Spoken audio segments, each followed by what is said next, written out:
Hoje é uma palavra para gerar entendimento, uma palavra para gerar entendimento.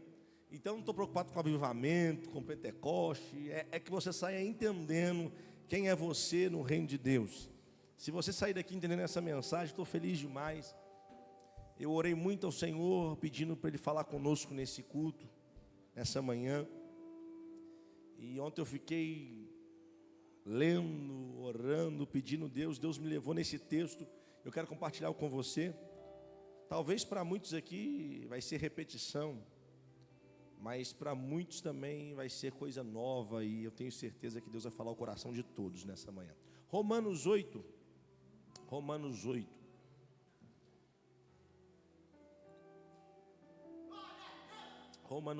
versículo de número 16. Romanos 8, 16.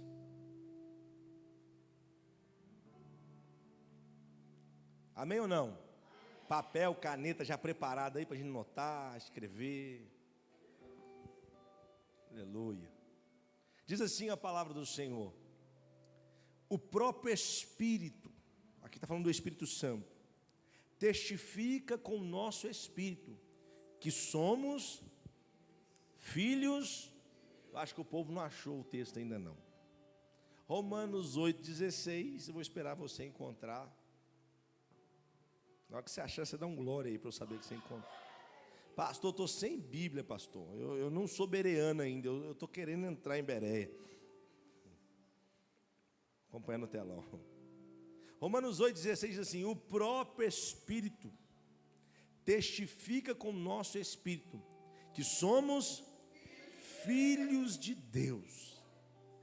E se nós somos filhos, somos logo herdeiros também, verdadeiramente herdeiros de Deus e co-herdeiros de Cristo, se é certo que com Ele padecemos, para que também com Ele sejamos glorificados. Porque para mim, tenho por certo, que as aflições deste tempo presente não são para comparar com a glória que em nós há de ser revelada. Se tem um filho de Deus perto de você, chacoalha e fala assim: ó, tem uma glória que vai ser revelada, que não se compara com esse sofrimento, com essa dor, com essa luta, com essa tempestade do presente. Fala com ele: o que vai se revelar é tão poderoso, mas tão poderoso, que você vai olhar para trás e vai dizer: valeu a pena, valeu a pena. Aleluia. Vamos orar, vamos. Pai, nós te damos graça pela tua palavra. Pedimos ao Senhor, fala ao nosso coração, alinha o nosso espírito, nutre a nossa alma. Queremos sair daqui nessa manhã transbordando pelo poder da tua palavra.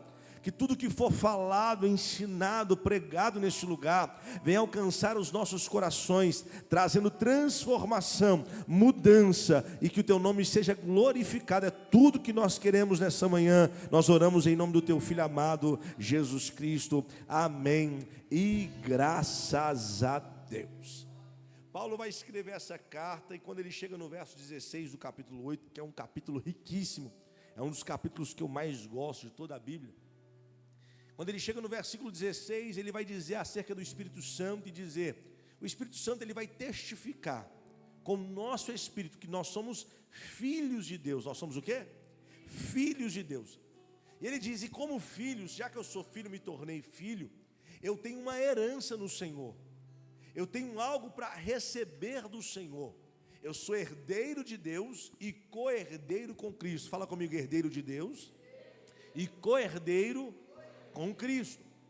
Quando Paulo vai falar, vai escrever isso, ele está dizendo acerca de pessoas que têm que entender qual é o processo que eles estão vivendo. Uma vez que eu cheguei a Jesus, o que eu estou vivendo hoje? Como eu estou vivendo? O nosso culto deve ser um culto racional, de entendimento. Tem que ser um culto inteligente. Jesus, enquanto esteve na terra, ele fez muitos milagres, muitos sinais, muitas maravilhas. Jesus fazia muitas coisas poderosas. Só que chegou um dia que ele olhou para os discípulos e falou assim: olha, eu vou ter que ir para o Pai. E quando Jesus disse que ia para o Pai, os discípulos não entenderam, porque eles queriam que Jesus reinasse naquele momento, naqueles dias. Roma era opresso, Roma estava apertando o povo. Então quando ele chegou fazendo sinais maravilhosos, ele falou assim: esse é o rei que nós estávamos esperando. Quando Jesus diz que vai embora, quando Jesus fala que vai partir, eles estão preocupados. Aí Jesus, para tirar a preocupação deles, vai dizer: olha, fique preocupado não, porque eu vou enviar outro Consolador.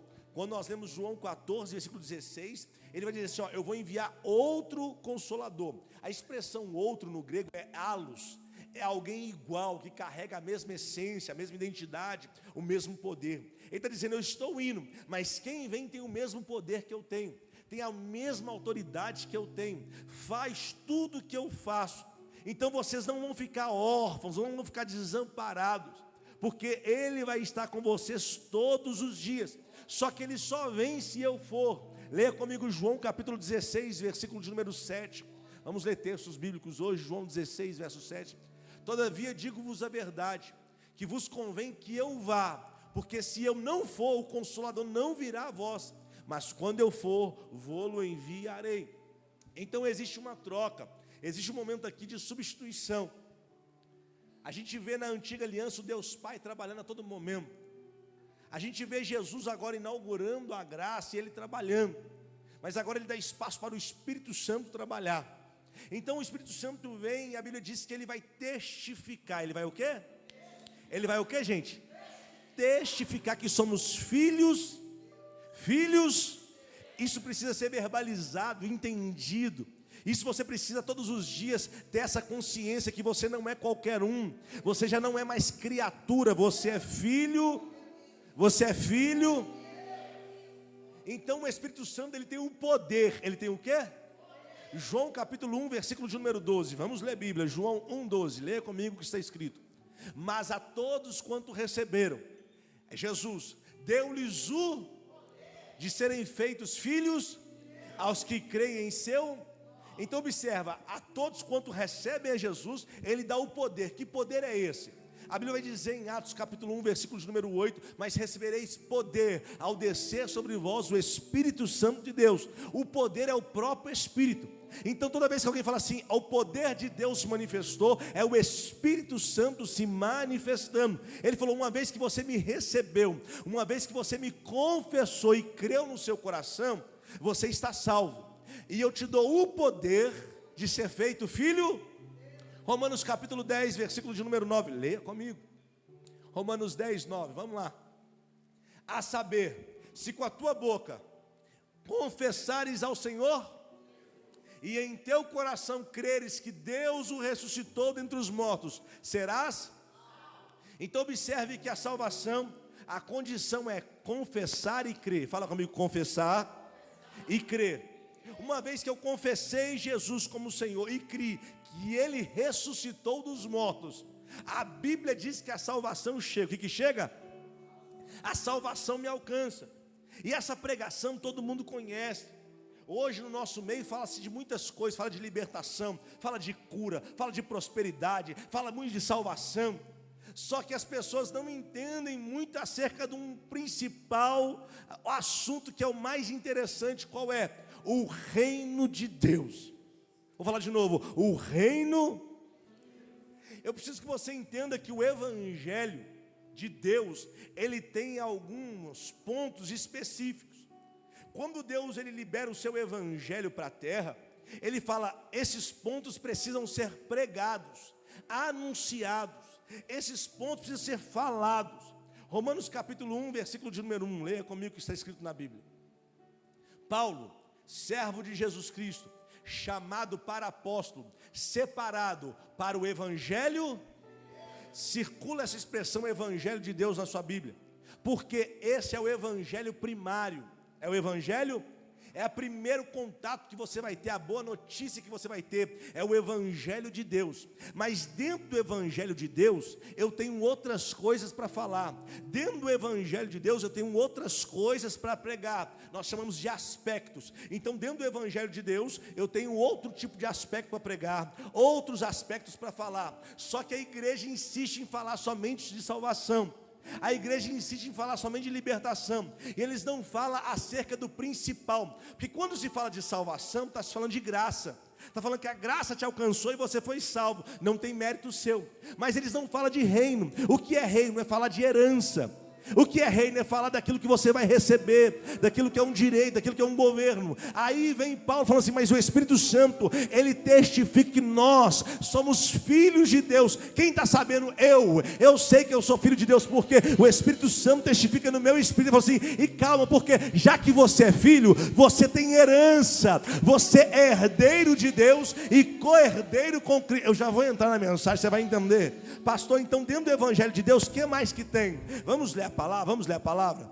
Atos capítulo 20, versículo de número 24. Atos 20, 24. Olha o que diz. Mas de nada faça questão, nem a minha vida por preciosa, contanto que cumpra com alegria a minha carreira e o ministério que recebi do Senhor Jesus, para dar testemunho do Evangelho da graça. Espera aí, Romanos 1, Evangelho de Deus. Atos 20, 24, o Evangelho da graça, que é a salvação. Até aí tudo bem. A maioria das pessoas tem um encontro com o Evangelho de Deus, com o Evangelho da graça. A graça te alcançou, você é salvo, você não fez nada para merecer. Isso é muito bom. Só que tem um outro Evangelho que precisa ser pregado, precisa ser falado, e ninguém fala. Ou vou falar ninguém fala, poucos falam. Poucos entendem num assunto que é o assunto mais importante da sua vida. Pastor, pensei que a salvação era o mais importante. Não, salvação é a porta de entrada. Salvação é a porta de entrada para aquilo que é mais importante. O que é mais importante, pastor? Leia comigo Marcos capítulo 1, versículo 14 e 15. Olha o que diz a palavra do Senhor. E depois que João, Marcos 14.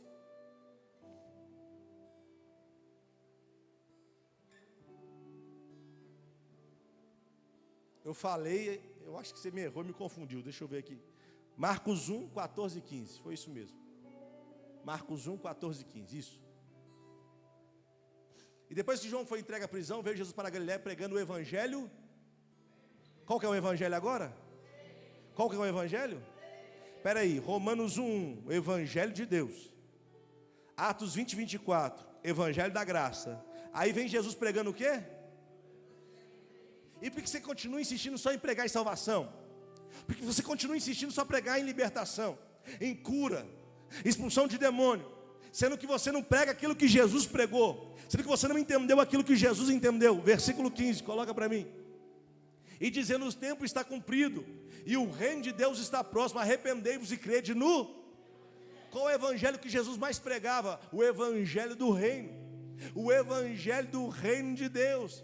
Jesus pouco falou sobre salvação, Jesus pouco falou sobre o inferno, Jesus falou um pouco de dinheiro, mas Jesus só pregava sobre o reino de Deus. Sabe o que ele está dizendo? Existe um reino para ser conquistado, existe um reino para você tomar posse, existe um reino para você governar, existe um reino que é uma herança que você vai receber, e a minha palavra está liberada sobre a tua vida. Não entendi, pastor? A salvação é de graça e pela graça, meu irmão. A salvação você não fez nada para merecer, é só receber, mas o reino não, o reino precisa ser conquistado.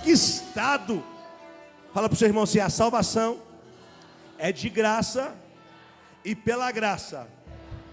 Fala de novo para ele entender. Fala, salvação é de graça e pela graça. Pastor, é tudo igual, não é? Não. A salvação ela é de graça. O que é isso? Não tem preço que eu possa pagar. E é pela graça. Fala comigo, pela graça. Não tem mérito meu, não tem mérito seu. É tudo aquilo que Jesus fez na cruz do Calvário. Então quando se fala de salvação, está falando de algo que Jesus fez por mim, eu só recebo. E uma vez que eu recebi, eu não tenho débito com Deus, eu não tenho dívida com Deus por aquilo que Ele fez. Pelo contrário, Ele fez, está pago, não espera nada de nós por isso. Só que Ele propõe uma herança, Ele propõe um reino para nós. Ele propõe um governo para a nossa vida. Ele fala, olha, enquanto a salvação aconteceu, você não tem mérito. Irmão, não sei se você sabe, mas quando você foi salvo, aconteceu muita coisa na sua vida. Vou falar de novo. Quando você foi salvo, aconteceu muita coisa na sua vida. O que aconteceu, pastor? A dívida que era contra você foi rasgada. Havia uma dívida contra a minha vida e contra a sua vida. Mas quando você recebeu a salvação, a dívida foi? Ele te livrou da morte eterna. E o que ele fez? Ele te deu a vida eterna. Ele não faz só isso, ele te dá o Espírito Santo. Ele te dá o quê? Então quando o Espírito Santo entrou em mim, entrou na minha vida, eu me tornei um com Deus. Estou falando de salvação. Eu me tornei um. Leia comigo 1 Coríntios capítulo 6, versículo 17. 1 Coríntios 6, 17. Mas o que se ajunta com o Senhor é um mesmo. Então no dia que eu confessei e criei, o Espírito Santo veio e entrou no meu espírito. E ele agora se tornou um só no meu espírito. Deus e eu é um. Ao ponto que eu me tornei filho. E esse Espírito Santo me transporta, me leva para o reino de Deus. É por isso que Jesus diz, olha, Paulo diz lá na sua carta, Jesus veio e nos transportou do império das trevas para o reino do seu Filho, do seu amor. Nós somos transportados de um império para um reino. E uma vez que eu estou dentro desse reino, eu preciso entender o que vai acontecer agora na minha vida. Deus agora habita em mim. Bate assim, fala, Deus habita em mim.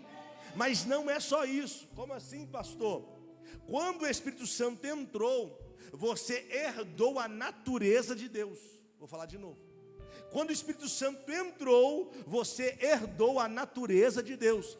A natureza de Deus entrou em você e ela pode ser manifesta através da sua vida.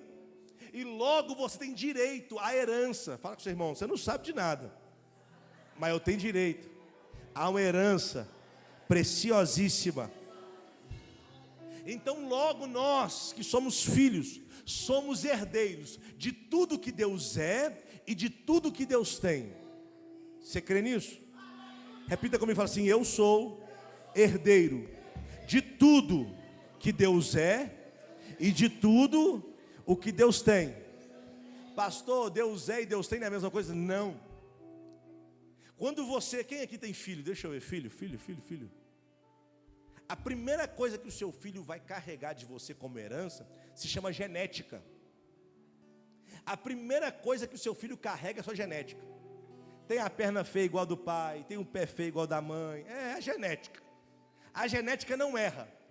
Se abrir seu filho agora, estudar ele por dentro, vai tirar características suas dentro do seu filho, porque a primeira coisa que ele vai herdar é a natureza do pai, a natureza da...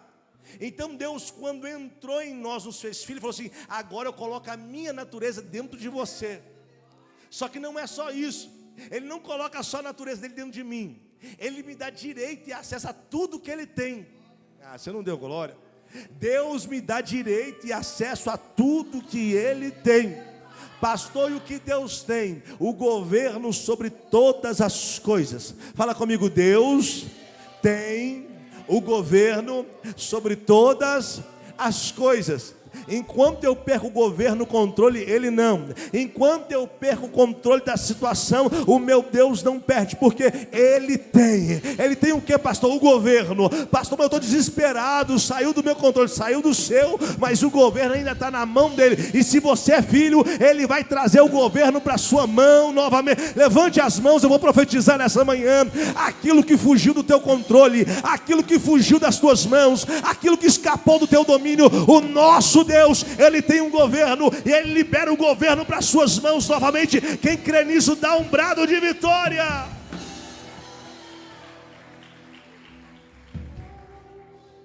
No reino de Deus, no reino de, você faz parte da família real. Um amém aqui, bem murchinho. Você está acostumado só com palavras que você vai vencer, que você vai romper. Na hora que vem Bíblia você não consegue, né? Dentro do reino de Deus, você é inserido dentro da família real. Deixa eu trazer para os nossos dias, para você entender.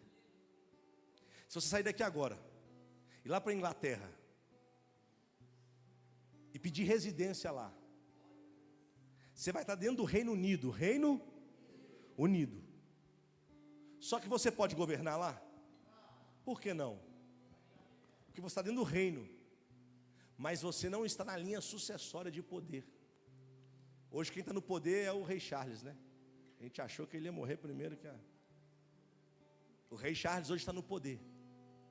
Então se eu chegar lá criar minha residência lá. Eu estou dentro de um reino, dentro de um. Mas isso não é garantia que eu vou governar. Isso não é garantia que eu vou ter domínio, que eu vou reinar. Agora Deus, Ele te coloca dentro do reino e fala: você é da família real. Deus está dizendo: eu estou te garantindo que você vai reinar. Eu estou garantindo que você vai governar. Você não está pegando isso não. Aí Deus te traz e fala assim: olha, o meu Espírito testifica no seu, que você é meu filho, e que você é herdeiro de tudo que eu tenho, e co-herdeiro de tudo que Cristo recebeu. Tudo que Cristo recebeu, o próprio Deus vai te entregar também. Vou falar de novo. Tudo aquilo que Cristo recebeu, o próprio Deus vai te entregar também. Agora é engraçado porque se somos filhos e temos uma herança, mas se não tivermos obras, não vamos desfrutar daquilo que é direito nosso. Porque enquanto o evangelho da graça, que é o evangelho da salvação, não tem mérito, não tem obra, não tem nada meu, o evangelho do reino, que é o evangelho que Jesus pregava, é o evangelho das obras.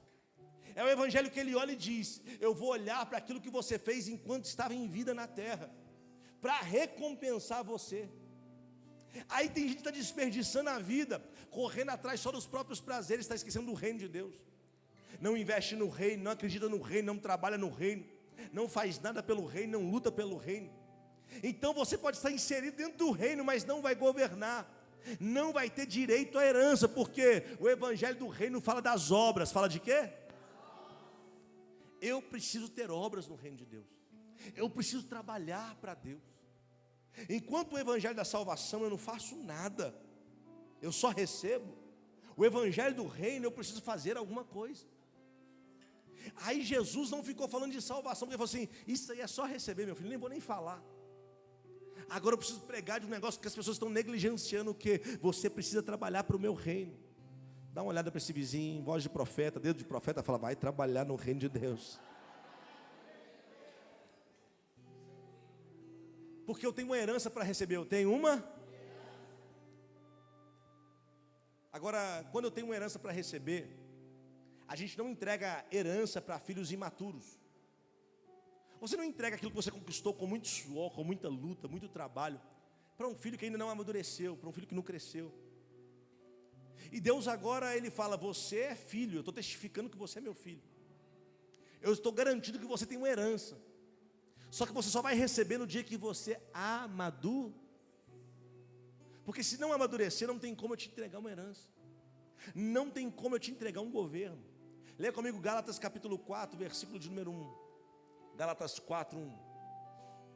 Digo, pois, que todo tempo que o herdeiro é menino, em nada difere do servo, ainda que seja senhor. Você pode ser herdeiro, pode estar dentro de um reino, pode ter direito à herança, mas se você não crescer, não amadurecer, esse reino não virá para as suas mãos. Aí Deus nos coloca em um ambiente chamado igreja, chamado, ai Jesus, é um dos melhores ambientes para você amadurecer. Por quê? Porque aqui o ferro afia o ferro.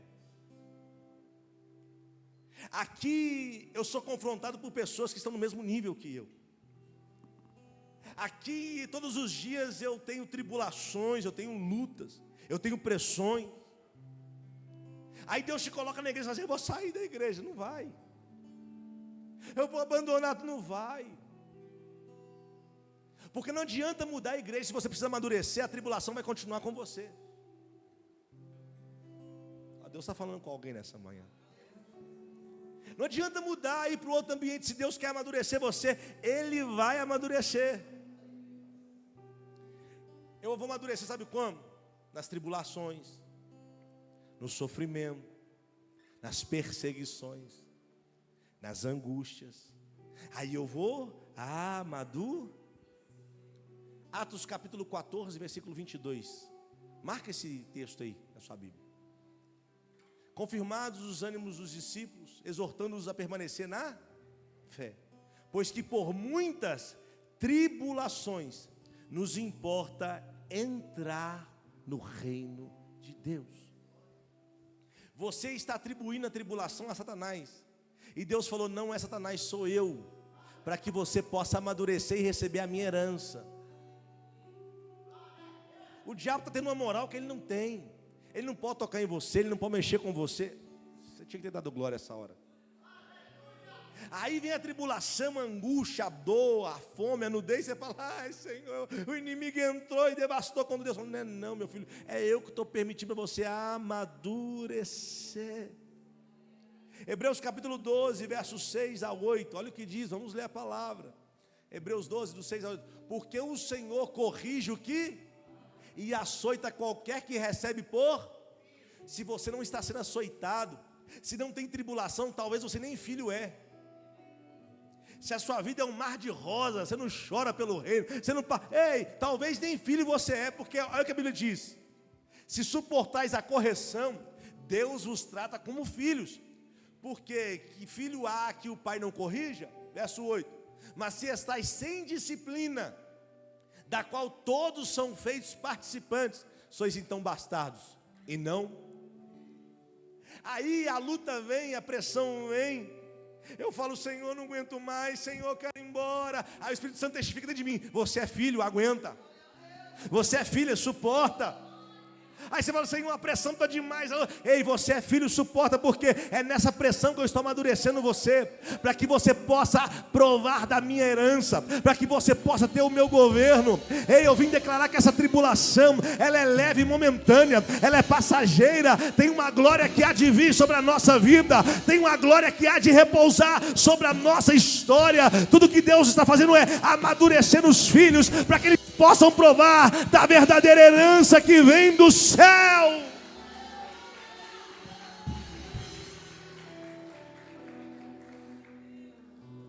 Pastor, o que é reino? Pastor, fala comigo: reino é governo. Fala forte, fala: reino é governo. Deus governa onde é feita a sua vontade. Deus só governa onde a vontade dele é feita, estabelecida. Por isso que eu disse que a igreja é um dos melhores ambientes para estar e para passar por tribulações, porque a igreja é o corpo de Cristo, é onde é feita a vontade dele. Nós precisamos desse governo, desse reino. Deus tem um plano para tudo isso. Tem gente que acha que Deus foi pego de surpresa quando Adão pecou. Tem pessoas que pensam que Deus ele teve que preparar um outro projeto, porque o primeiro projeto fracassou. Não. Deus sabia que ia fracassar, e mesmo assim investiu no projeto. Por quê? Porque ele já tinha um plano para aquele projeto. Ele já tinha um plano de redenção. Ele já tinha um plano de restauração. Ele já tinha um plano, ele tinha um.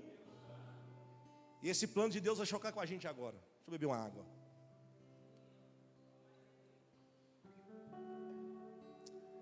Pode ir? Você está aí? No plano de Deus, você não vai morar no céu. Pastor, mas eu cantei a vida inteira: ainda bem que eu vou. Isso é o plano do Lázaro. O plano de Deus não é esse. Você tem 30 anos de igreja, até hoje você não aprendeu que não vai morar no céu. E isso se tornou um choque para você, porque a terra ficou tão ruim para você que você quer o céu de qualquer jeito. Você ora para Deus te levar para o céu: Senhor, me tira daqui, Senhor, me arranca dessa terra. E Deus falou: não vou te arrancar, você é meu filho. E a herança que eu tenho para você não está no céu. Já chocou uns 3 aí, meia dúzia, agora já desviou. Jesus, quando ele ensinou a oração do Pai Nosso, o que ele disse? Pai nosso que estais.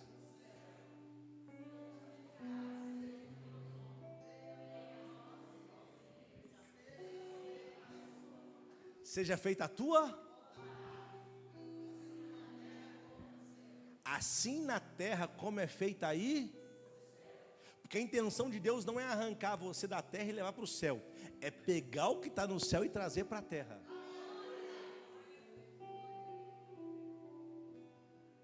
A gente precisa entender que a Bíblia, ela precisa ser interpretada. É como se fosse um quebra-cabeça. Se você vai juntando as peças, vai dando certo. Por causa de um versículo falaram que nós vamos morar no céu. Eu te dou 20 versículos, a gente vai ficar na terra. Pastor, quer dizer que eu não vou no céu? Não, você vai no céu. Só que você não vai morar no céu. Você vai subir com Jesus até o céu. Vai participar de uma festa. E depois vai descer com Ele para reinar eternamente. Aí eu te pergunto, se a sua intenção é estar do lado de Jesus, Jesus vai descer, para que você vai ficar lá em cima? Tem alguém aí? Mas por que isso choca? Porque você só ouviu a pregação da salvação, só libertação, só cura, só milagre, e não pregaram para você a pregação do reino, não falaram para você a realidade do reino de Deus. Uma realidade é qual? Ele vai voltar.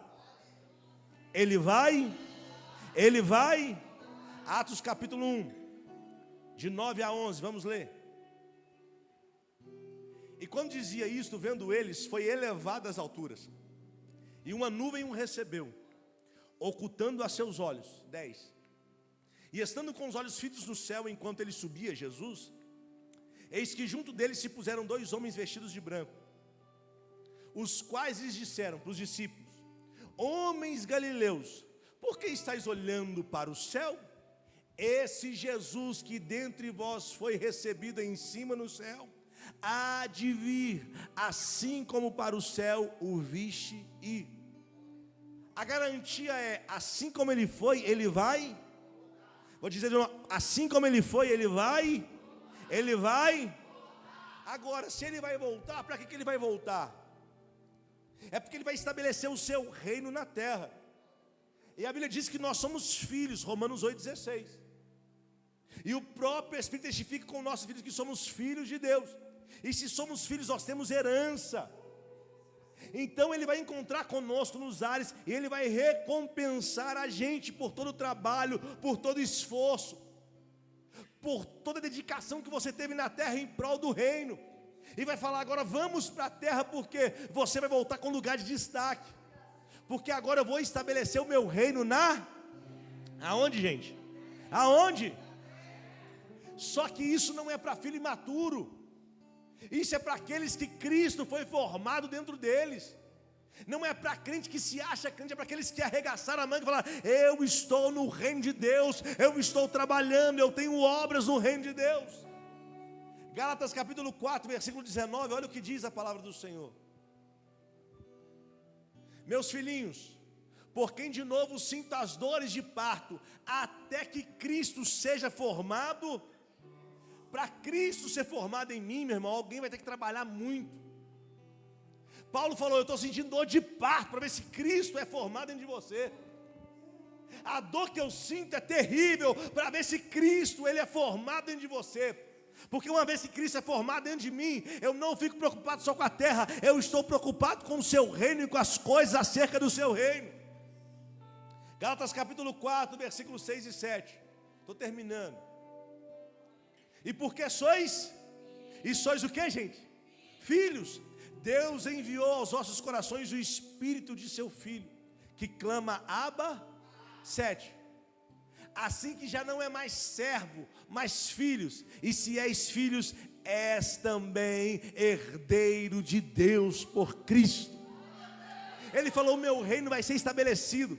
E quando eu vier para estabelecer o meu reino, eu vou trazer aqueles que trabalharam em terra, que tiveram obra em terra, porque eles vão receber a herança deles. Qual é a herança? É o governo que eu tenho, é o poder que eu tenho. Ah, meu irmão, não entendi, pastor. Vale a pena gastar nossa vida em prol do reino de Deus, porque amanhã haverá grandes recompensas. Amanhã haverá grandes recompensas.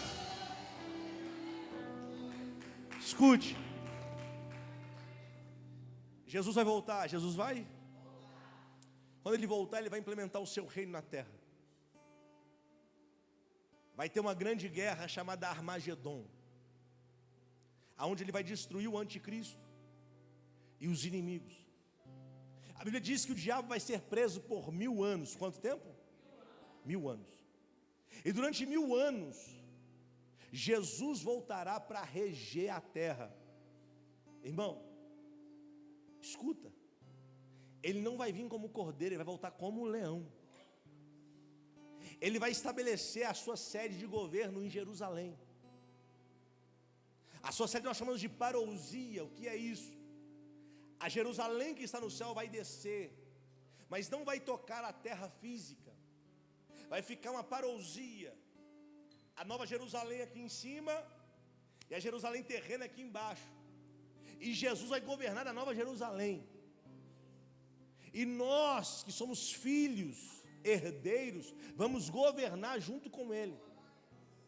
Ele vai enviar os seus filhos para as nações, para trazer a nação para Ele. Então, meu irmão, haverá uma conquista extraordinária durante 1000 anos. E quando Ele estabelecer o seu governo mundial, haverá paz e justiça durante 1000 anos.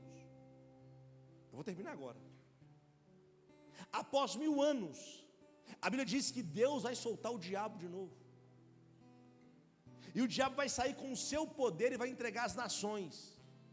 E quando entregar às nações o seu poder, as nações vão se voltar contra Jesus, que reinou 1000 anos com paz e justiça.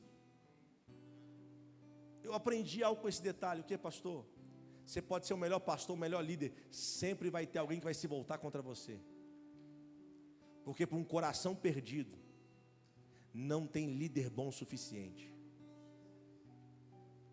O diabo vai convencer as nações de que Jesus é o errado, eles vão se voltar contra Jesus. E nós teremos a última guerra que vai findar. E após isso, a Bíblia diz que reinaremos eternamente.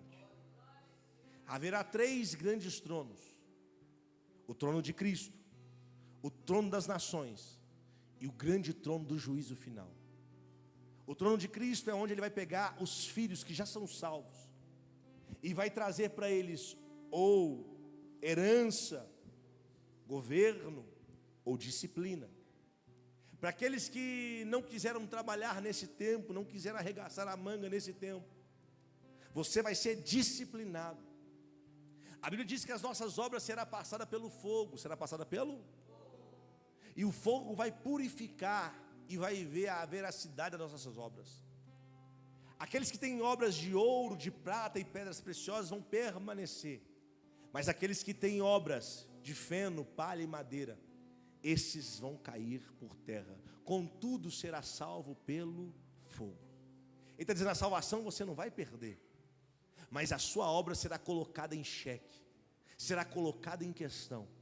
E naquele dia que eu voltar para reinar os 1000 anos, eu vou olhar se você foi um filho maduro ou um filho imaturo. Se você é alguém que está preparado para governar ou alguém que está preparado para sofrer. E quando Jesus vier, Ele vai fazer separação dos que vão governar e daqueles que não vão governar. No final todos serão maduros. Estou falando dos filhos. Todos estarão amadurecidos, porque em 1000 anos eu serei obrigado a trabalhar pelo reino de Deus. Se você trabalhar hoje, lá você vai governar. Se não trabalhar hoje, lá você vai ter que trabalhar 1000 anos para o reino de Deus, para você amadurecer, porque só consegue tocar na herança aqueles que são maduros. Aí Paulo diz, e o próprio Espírito testifica com o nosso Espírito que somos filhos de Deus. E se nós somos filhos, somos logo herdeiros também, verdadeiramente herdeiros de Deus e co-herdeiros de Cristo. Se é certo que com Ele padecemos, para que também com Ele sejamos glorificados. Ele está dizendo: eu estou padecendo hoje, porque o que vai acontecer amanhã é muito forte. Eu estou chorando hoje, porque a alegria de amanhã não vai se comparar. Eu estou passando privações hoje, mas o que eu vou receber amanhã não se compara com aquilo que eu vivi.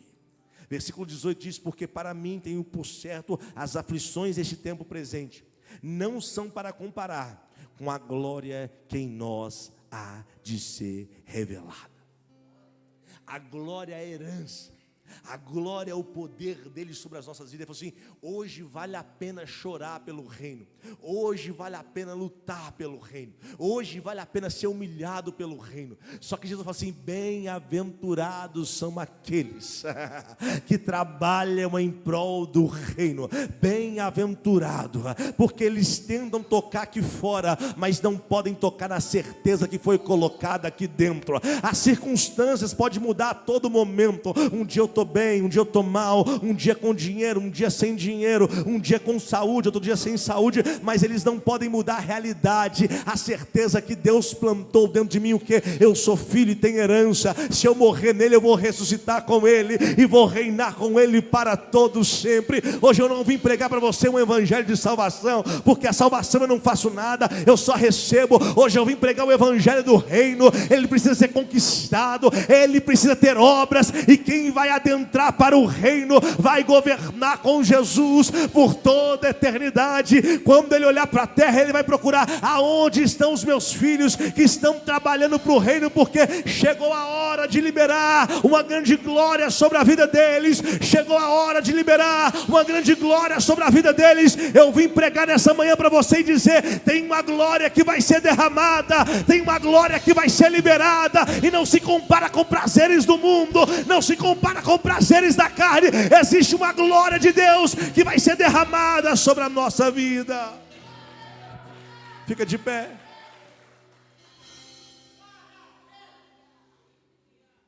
Romanos 8,19, coloca para mim.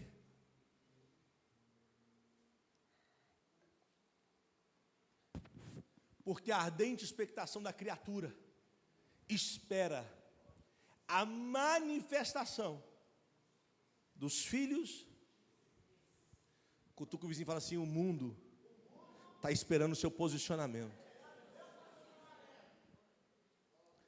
Fala com o seu vizinho e fala assim: no seu local de trabalho tem alguém esperando o seu posicionamento. Lá na festinha que você vai, tem alguém esperando o seu posicionamento. A Bíblia diz que tem uma ardente expectativa. A criatura da manifestação dos filhos. Se você não clamar, Deus levanta até pedra para clamar. Eu não vou perder para pedra. Fala com o seu vizinho: eu não vou perder para pedra. Tem alguém perto de você que está esperando a manifestação sua, dos filhos. O que é isso, pastor? Ter o governo de volta, ter o domínio de volta.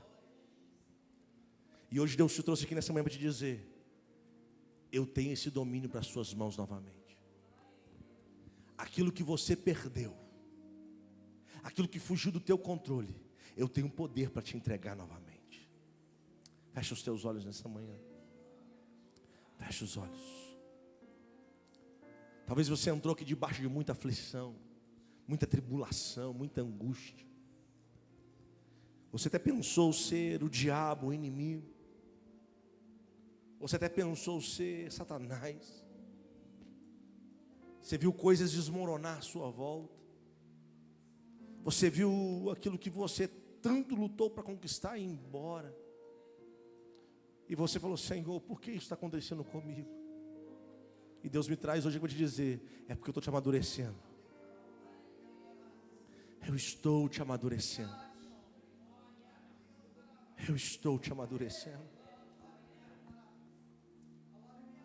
Enquanto estamos imaturos, não podemos provar de tudo aquilo que o Pai pode liberar para nós.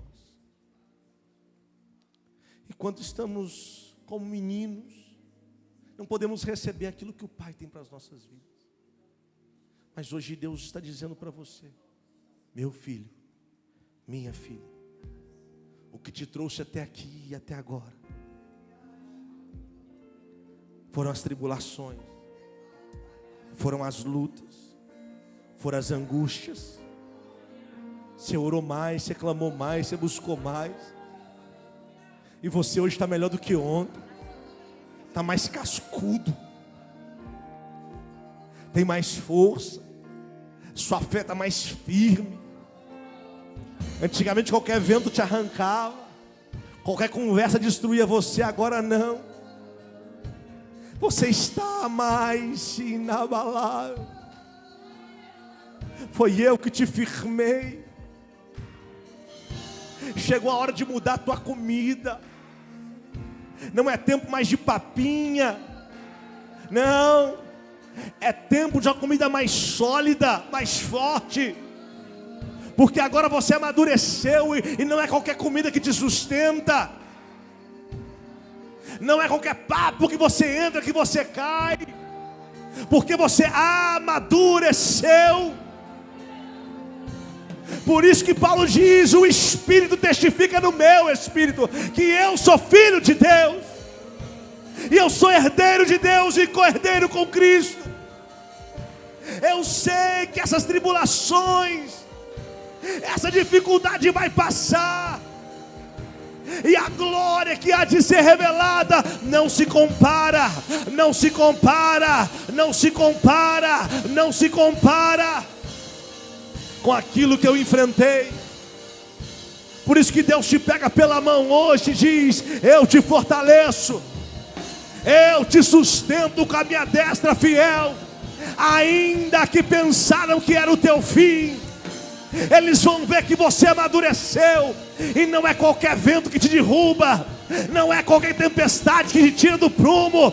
Você está afinado com os céus, você está pegado à palavra. O que te move não são visões mentirosas, o que te move é a palavra que já está liberada sobre a nossa vida. Nós somos filhos, e a criatura está esperando a tua atitude como um filho. Seja um filho de Deus aqui dentro, mas seja um filho de Deus lá fora. Faça a diferença.